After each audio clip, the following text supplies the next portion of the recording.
Okay, so I'm just gonna show you how to replace the joystick and the controller. First you have to cut the ziplocs and then take out the wires.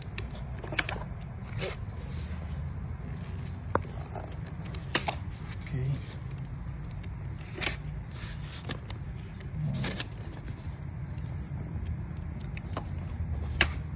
Okay.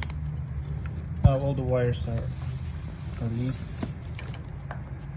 First thing, you have to open this cap.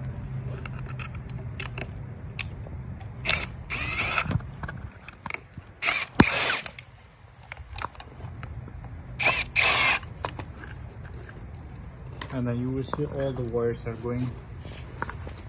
First, this is the joystick wire that you can just pull here and then remove it, and then you can put the new one back. Even on the new controller, the same. Okay. And then the second thing, you follow the motor's wires.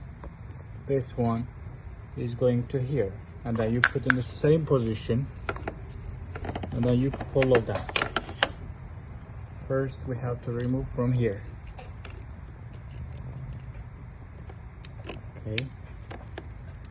And then you put the red one to the plus and the black one to the minus, like this. Okay.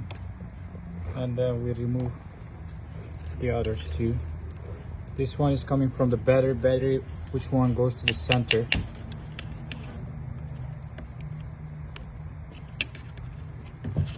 Okay. And the red one goes to the B plus, and then the black one goes to the B minus. Okay.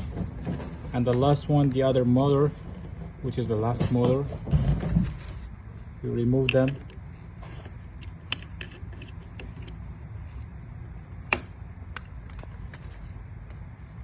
And then put on the red one to the plus and the minus to black, like this. After that, you just open these screws, this one and this one, remove it, and then put this one back, and then close the cap, which is holding the wires inside of the controller. That's it.